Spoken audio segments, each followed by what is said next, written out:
오늘 강의는 제가 한 20분 정도 전반적인 운동의 필요성과 어떤 형태의 운동들을 해야 되는가에 대한 소개를 드릴 것이고, 저희 물리치료실의 성관식 물리치료사가 실질적인 그 동작들의 사진과 동영상들을 소개를 드리는 시간을 한 20분 정도 가질 예정입니다. 파킨슨 병의 증상에 대해서는 이미 많은 분들이 알고 계시고 경험하고 계신 증상으로 생각이 됩니다. 떨리는 증상으로 보통 많이들 시작을 하시게 되고, 허리나 팔다리가 뻣뻣해지는 증상, 다음에 이제 진행되면 자세가 구부정해질 수 있고, 팔, 꿈치, 손목, 그다음에 엉덩이, 무릎 등의 관절이 굽혀진 상태로 진행이 되게 됩니다. 그리고 이제 걷는 게 종종 걸음으로 걷게 되고, 왜 이제 움직임의 속도가 느려진다거나 아니면 이제 균형 장애로 인해서 잘 넘어지신다거나 하는 문제들이 많이 발생을 하게 됩니다.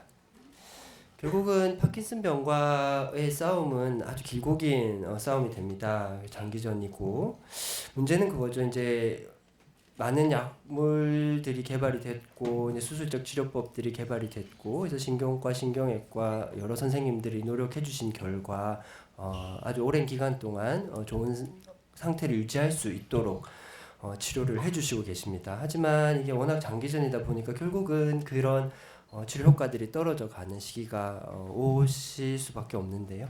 그럴 때 어떻게 대비를 할 것인가 하는 고민을 해야 합니다. 이제 시간이 지날수록 증상은 악화가 되시는 경우가 많습니다. 결국은 이제 이런 많은 적들이 우리 앞에 있을 때 우리는 어떻게 대처를 할 것인가 하는 고민을 해야 되는데, 그래서 이제 재활의학과적인 관점에서 보자면 이제 모든 측면을 다 고민할 수 있는 전략이 필요하다, 그렇게 말씀을 드리겠습니다. 그래서 이제 우리가 전쟁을 한다면 그렇겠습니다. 이제 공격 전략과 방어와 보급의 전략이 다 필요하겠습니다. 그래서 이제 유기적인 노력이 필요한데, 결국은 이제 최적의 약물 치료와 수술적 치료를 통해서 이제 적을 제압할 수 있으면은 그것이 가장 최선이고, 이제 모든 분들이 바라고 있는 부분이라고 생각을 합니다. 하지만 그런 치료를 보조하기 위해서 또 치료의 한계가 왔을 때 어떻게 그 적을 막아낼 것인가 하는 부분에 대한 고민이 필요할 것입니다. 그것의 한 축은 이제 저희는 운동이라고 생각을 하고 있고, 또 한 축은 재활이라고 생각을 하고 있습니다. 결국은 이제 운동과 재활을 잘 활용을 해서 신체적인 기능을 유지하자는 것이 파킨슨 병의 운동과 재활의 목표가 된다 생각하고 있지만, 이제 최근에는 단지 기능의 유지만이 재활의 목표가 될 것인가 하는 많은 새로운 질문들이 제기가 되고 있기 때문에 그 부분에 대한 말씀도 좀 드리도록 하겠습니다. 결국은 제가 오늘 가장 강조드리고 싶은 것은 왜 운동과 재활이 필요한가 하는 부분입니다. 사실 이런 운동이든 재활이든 평소에 꾸준히 지속적으로 하는 게 굉장히 중요한데, 사실 연세가 많으신 환자분들께서 유지해 나가는 게 쉽지 않습니다. 그렇기 때문에 이것이 꼭 필요하다는 것을 잘 생각하고 이해하고 계신 것이 꾸준한 노력을 위해서 꼭 필요한 부분이 아닌가 생각을 하고 있습니다.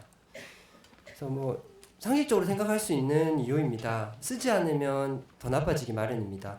사실 건강한 다른 병이 없는 사람도 나이가 들면 이렇게 자연히 몸이 구부러지고 걸음걸이가 좀 불안정해지고 잘 넘어지고 뼈가 약해지고 관절이 약해지고 다 겪을 수밖에 없는 노화의 과정이라는 것이 있습니다. 거기에 더해서 만약 쓰지 않고 누워만 있거나 앉아만 있거나 이렇게 된다면은 이런 기능의 악화는 더 빨리 진행할 수밖에 없습니다. 그렇기 때문에 이런 노화와 부동에 의한 기능의 악화를 방지하기 위해서 운동이 필요한 것이 한 축이라고 할 수 있겠습니다. 또 한 가지는 이제 최근에 많은 연구들에서 이제 제기를 하고 있는 그런 내용인데, 운동 자체가 파킨슨의 증상 악화를 지연시킬 수 있을 것이라는 기대와 이론들이 많이 발표가 되고 있습니다. 신경 보호 효과가 있지 않느냐 하는 최근의 의견들이 있고요. 그래서 한 연구에 따르면 이제 초기부터 아주 고강도의 재활 운동을 했던 그런 환자군과 그냥 일상적으로 활동을 했던 그런 환자군을 비교했더니, 당연히 운동을 시키면 더 기능이 좋아지는 건 당연하지만 2년 정도 경과를 봤을 때 약물 복용량조차도 운동을 열심히 한 군에서 더 낮게 유지가 되었다라고 보고를 한 바 있습니다. 또한 파킨슨병의 증상이 진행되면 처음에는 한 가지 약물만 쓰시던 환자분들도 두 가지, 세 가지 이렇게 복합요법으로 진행을 하게 되는데, 강도를 높은 재활 운동을 꾸준히 한 환자들은 24개월이 지나도 여전히 단독 약물요법으로 유지하고 있는 환자들이 훨씬 많았다고 보고를 하여서, 결국은 기능 향상뿐만 아니라 약물 복용량도 적게 유지할 수 있었던 것은 운동이 파킨슨병의 악화를 방지할 수 있지 않은가 하는 그런 내용들이 최근 주장되고 있습니다. 그래서 잠재적 효과로는 이런 것들을 전문가들이 권고를 하고 있습니다. 그래서 심혈관 질환 예방, 골다공증의 억제, 인지기능의 향상, 우울증 예방, 수면 개선, 변비 완화, 피로 완화, 이런 것들은 다들 뭐 잘 알고 있는 부분이고 당연히 운동에 의해서 기대되는 효과들입니다. 이거는 꼭 환자분이 아니더라도 뭐 건강한 분들도 운동을 하면 이런 효과들을 볼 수 있습니다. 그리고 최근에는 파킨슨병 환자분들의 운동 기능의 향상, 약물 효과의 향상, 그리고 파킨슨병의 궁극적인 원인이 되는 도파민 결핍을 향상시킬 수 있다. 이것을 방지할 수 있다는 그런 이론들까지 제기가 되고 있기 때문에 운동은 꼭 필요한 파킨슨 치료의 한 요소가 될 것이다 라고 얘기를 드릴 수 있습니다. 이제 앞으로 말씀드릴 내용들은 언제 그리고 어떻게 얼마나 운동을 하는 것이 파킨슨 환자분들께 적합한 것인가 하는 내용입니다. 구체적인 동작들은 성관식 치료사님이 차후에 얘기 드리도록 하고 저는 개괄적인 내용들을 말씀드리도록 하겠습니다. 언제 운동을 해야 할까에 대한 질문에 대해서 이렇게 답을 하고 있습니다. 너무 이른 것도 너무 늦은 것도 없다. 지금 여기 계신 많은 분들은 뭐 증상이 경미하신 분들부터 뭐 좀 어느 정도 진행되셔서 휠체어를 타고 오신 분들까지 계신데요. 어떤 단계에 계시든 적절한 운동을 하는 것은 다 필요하다라는 얘기입니다. 그래서 증상의 진행에 따른 단계적 재활 운동이 필요합니다.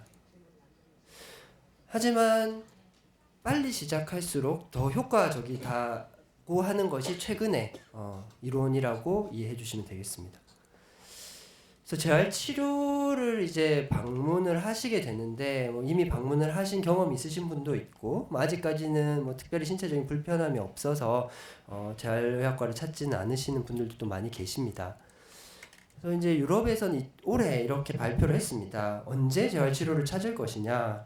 일단 파킨슨병이 진단되면 직후에 한 번은 재활 진료를 한번 받도록 해라고 공고를 하고 있습니다. 그래서 기본적인 관리법, 앞으로의 운동법 이런 것들에 대한 설명을 듣는 것이 필요하다는 것입니다.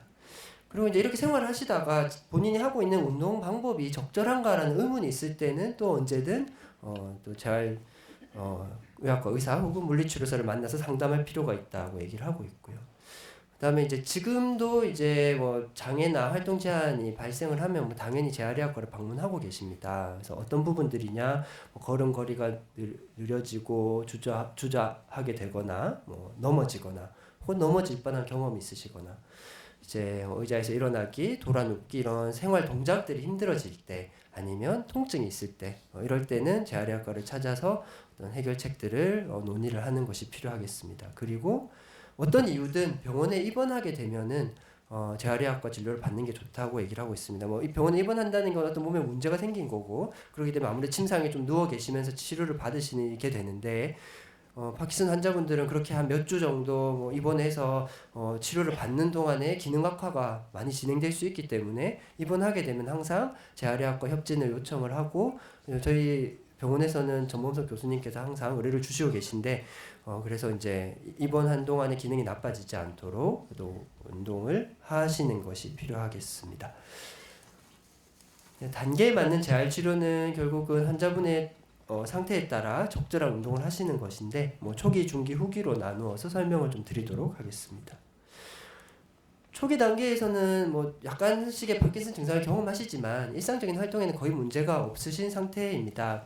그래서 이때 저희가 운동을 할 때는 가장 중요한 요소들은 결국은 이제 본인이 파킨슨병을 앓기 때문에 조심하기 위해서 평소에 하는 활동들을 안 하고 못 하고 이런 것들을 예방하는 것이 중요합니다. 그래서 비활동을 예방을 하는 것, 그리고 이제 본인이 넘어지지 않을까, 혹시 다치지 않을까 이런 두려움들을 극복하는 것.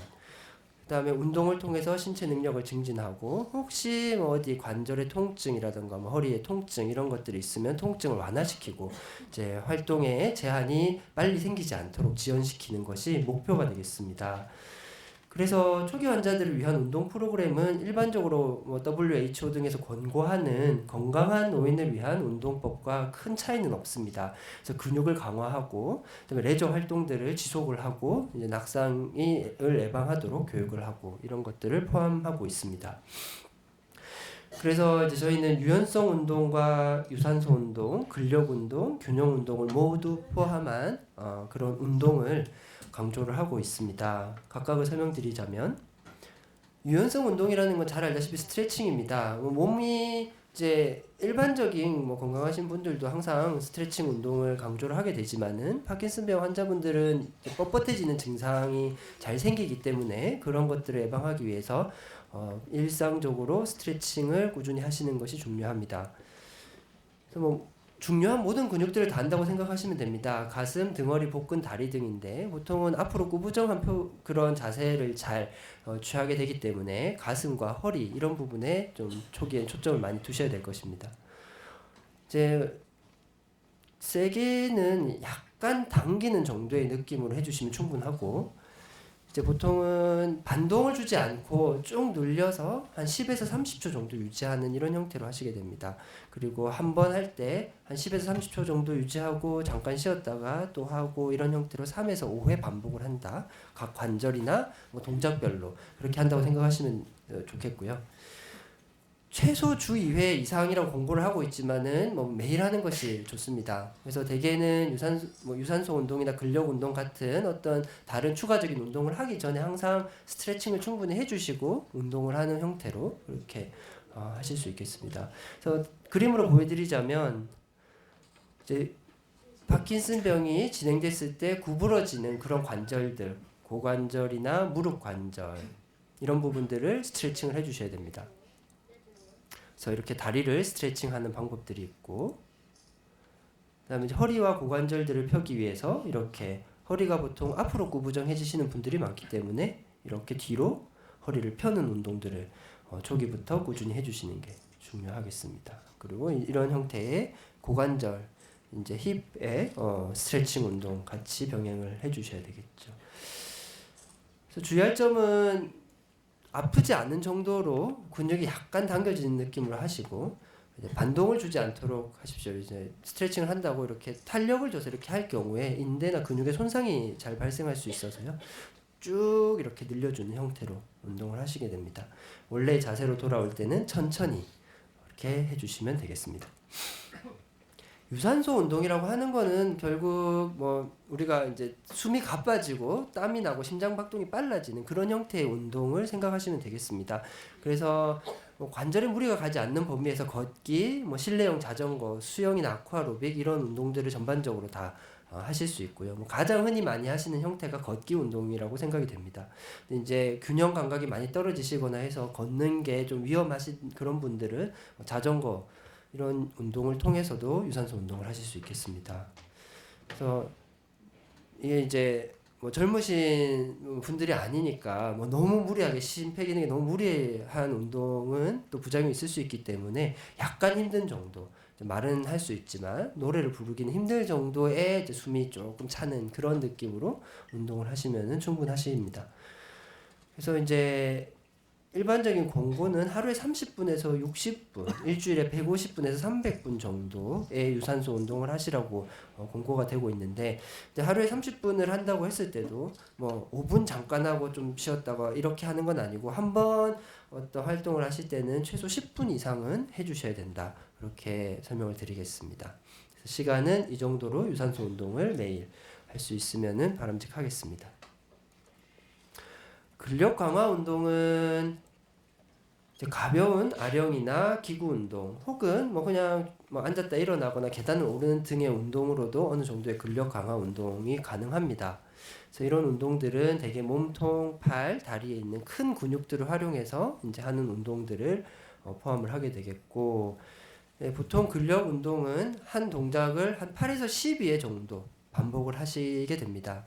그리고 최소 주 2회 이상 하자고 얘기를 드리고 있고, 이제 일반적으로 근력 운동은 주 3회 정도까지는 하시는데 그 이상으로 하는 건 공고는 하지 않습니다. 근력 강화 운동을 이제 하고 나면은 근육에 이제 무리나 피로감이 생기기 때문에 뭐 하루 근력 운동을 하셨으면 다음 날 하루 정도는 쉬어주는 게 필요하기 때문에 일주일에 최소 2번, 최대 한 3번 정도 해주시면 근력 강화 운동은 뭐 충분하시겠습니다. 그래서 결국 본인에게 적절한 운동은 평소에 본인의 상태, 능력, 그다음 증상의 경중에 따라서, 그리고 이제 관절 상태나 동반 질환 중요하겠습니다. 예를 들면 무릎 관절염이 심해서 뭐 걸으면 많이 아프신데 걷기 운동을 하실 수는 없지 않겠습니까? 그래서 동반 질환 유무에 따라서 잘 시행을 해야 되는데, 결국 이런 부분에 대해서 스스로 판단 내리시기가 어렵다 싶으면 언제라도 의료진과 상의해 주시면 되겠습니다. 그리고 이제 레저 활동도 파킨슨 환자분들께 권고를 하고 있습니다. 이제 본인이 병을 앓으시기 때문에 이런 활동들을 피하거나 하지 않아야 될 거라고 생각을 하시는 경우도 많이 있는데요. 그렇지는 않습니다. 그래서 이제 권고하는 레저 활동들을 보면 이제 테니스를 혼자서 치는 테니스는 이제 상당히 이제 체력적으로 무리가 갈 수 있기 때문에 권고하는 바는 복식 테니스입니다. 그리고 탁구, 그 다음에 골프, 이런 댄스, 스포츠 댄스, 그리고 요가, 이런 레저 활동들은 지금 하고 계신 분이라면 그대로 유지하셔도 좋겠고, 만약 경험이 없으신 분들 중에서도 이런 어떤 레저 활동이 참여가 가능하신 분이 있다면 뭐 적극적으로 고려하실 수 있다고 생각합니다.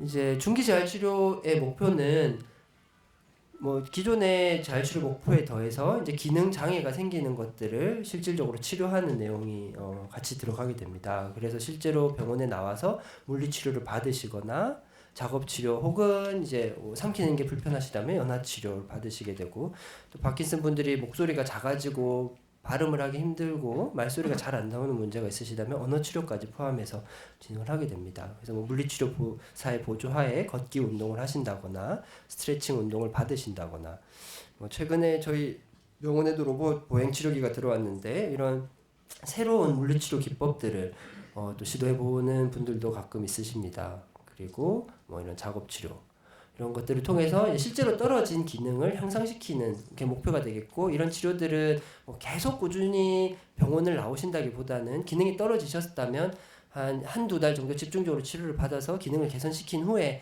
다시 일상적인 운동 활동을 복귀하시는 것이다 라고 생각하시면 되겠습니다. 그리고 이제 외국에서는 이런 그룹 치료 프로그램들이 많습니다. 이렇게 비슷한 증상을 앓으시는 분들이 같이 모여서 유산소 운동도 하고 스트레칭 운동도 하고 균형 운동, 이 오른쪽 아래 그림은 태극권을 하는 그런 모습인데, 서양인들도 이렇게 태극권 같이 그룹으로 하는 경우도 있더라고요. 그래서 이제 우리 병원에는 아직 그룹 치료 프로그램이 준비되어 있지는 않고 이제 뭐 좀 많은 제약들이 있는 상황이라 좀 고민을 하고 있습니다. 그다음에 만약 이런 재활치료를 했음에도 불구하고 걷기가 여전히 어렵다면 이제 이런 보조기들을 이용해서 걷는 기능을 계속 유지하는 게 필요한데, 이런 경우에는 이런 보조기구들을 활용하기 위한 훈련이 단기간 필요할 수 있습니다. 또한 이제 이 시기가 됐을 때는 발이 잘 안 떨어진다거나 잘 넘어진다거나 돌기가 어렵다거나 하는 문제들을 가지시는 경우가 많은데, 이럴 때는 이제 요령들을 잘 배워서 시행을 한다면 기능을 개선하실 수가 있습니다. 그래서 성관씨 치료사님께서 구체적인 내용들을 알려주시겠지만 복잡한 동작을 좀 단순하게 나눠서 배우고, 그다음에 시각이나 청각 신호를 이용해서 걷는다던가, 아니면 이제 집중력을 분산시키지 않는 요령을 좀 배워서 안전하게 동작을 한다던가, 아니면 이제 발이 잘 안 떨어질 때 이렇게 시작을 해주는 그런 요령들을 좀 배우는 게 필요할 수 있습니다. 뭐 예를 들면 이렇게 바닥에 선이 있으면은 발이 잘 안 떨어질 때 이 선을 밟거나 혹은 넘는 형태로 하면은 발이 잘 떨어지시는 분들이 많은데, 이런 식의 요령을 배우거나, 아니면 이제 지팡이 중에 이렇게 레이저가 나와서 발이 안 떨어질 때 이제 레이저를 넘어가면서 이렇게 보행을 도와주는 그런 지팡이도 있고, 이제 지팡이 옆에 저렇게 버튼을 누르면은 막대가 나와서 그걸 넘어가게끔 하면서 해주는 그런 지팡이도 있습니다. 판매가 되고 있는데요. 그래서 이런 동작들을 배우기 위해서는 재활치료진의 적극적인 도움이 필요합니다. 이제 이분은 저의 친척 어르신입니다. 아내의 이모부님이신데 파킨슨병을 굉장히 한때는 약물 조절이 잘 안 돼서 굉장히 심한 증상을 앓고 계셨었는데요. 근데 이제 그 이모님께서 여러 가지 고민을 스스로 많이 하셔서 저희가 깜짝 놀라서 한번 그 사진을 좀 찍어서 보내달라고 해서 좀 보여드리는 건데, 이게 이모님이 발견을 하셨습니다. 이런 계단, 이런 길을 잘 걸으시는 거예요. 평소에 발이 전혀 안 떨어지시는 분인데 이런 길은 아주 잘 걸으시는 걸 보고 힌트를 얻어서 좀 알아봤더니 아까 보여드렸던 이런 지팡이를 판매를 한다는 것을 발견을 하고, 가격을 봤더니 70만 원이 넘었습니다. 그래서 이렇게 큰 기능도 없는 것 같은데 왜 이렇게 비쌀까 고민을 하셨습니다. 그래서 본인 스스로 이런 걸 만드셨어요. 저 이모님이 만드신 건데, 보면 이게 모 커피 전문점의 빨대를 모아가지고 그 사이에 끈을 연결해서 이런 줄을 만드셨습니다. 보시면은 지금은 사실 증상이 아주 많이 좋아지셔서 이거 없이도 잘 걸을 수 있는데, 제가 그래 동영상을 좀 찍어달라고 부탁을 해서 이런 식으로 걸으셨었다고 합니다. 이렇게 끈을 놔드리면은 이렇게 넘어가시는 거죠. 그래서 이걸 늘 들고 다니면서 발이 안 떨어지실 때 이렇게 펴드리는 식으로 하셨다고 합니다. 최근에는 증상이 많이 좋아지셔서 저렇게 이제 긴 끈까지는 필요 없고 지팡이 끝에 저렇게 작은 막대만 달아도 이렇게 잘 넘어서 지나다니시고 있다고 하십니다. 그래서 요즘엔 이런 걸 만들어서 쓰고 계십니다. 그래서 뭐 굳이 고가의 장비를 사지 않는다고 하더라도 간단한 요령으로 이렇게 걷는 기능을 개선시킬 수 있어서 좀 소개시켜드리면 좋을 것 같아서 제가 가지고 와봤습니다. 마지막으로 이제 아주 많이 진행되신 분들, 뭐 지금 여기 오신 분들은 비교적 거동이 가능하시기 분이기 때문에 뭐 아직은 이 정도로 나쁘진 않겠지만, 이제 거의 누워서만 지내시는 상태가 된다면 기본적으로 생체 기능이나 욕창, 관절 구축 등을 예방하기 위한 치료를 하게 됩니다. 가만히 누워만 계시면 결국은 운동 부족으로 부작용이 발생해서 기능은 더 나빠지고 다시금 원래의 병이 악화되는 악순환을 겪게 되시게 되죠. 그래서 근육이라는 것은 쓰지 않으면은 이렇게 점점 짧아지고 가늘어지고 이렇게 변화가 일어나게 됩니다. 그리고 또한 인대나 힘줄 이렇게 누워만 계신다면은 결국은 이렇게 구축이 와서 구부정한 상태에서 펴지지 않는 그런 몸을 가지게 되실 수밖에 없습니다. 그렇게 되면은 굉장히 삶의 질도 떨어지고 그다음에 간병하기도 힘들어지기 때문에 누워만 계시는 분이라고 하더라도 꾸준한 기본적인 재활 운동은 필요하시겠습니다. 그래서 이런 시기에는 자세 유지를 하기 위한 방법들, 뭐 예를 들면 휘체어나 아니면 맞춤형 의자나 뭐 보조 기구 같은 것들을 이용을 하고 수동적 관절 운동을 통해서 적절한 자세를 유지해 주는 것이 목표가 되겠습니다. 네, 요약해서 지금까지 말씀드린 내용을 말씀드리자면, 약물 치료와 수술 치료와 함께 적절한 전략이 필요하겠습니다. 가급적이면 이런 운동요법은 빨리 시작해서 꾸준히 유지하시는 것이 중요하겠습니다. 증상의 단계에 맞는 운동과 재활을 하셔야 되고, 적절한 평가와 관리를 위해서는 필요한 시기에 필요한 재활치료진의 도움을 받으셔야 되겠습니다. 네, 경청해 주셔서 감사합니다.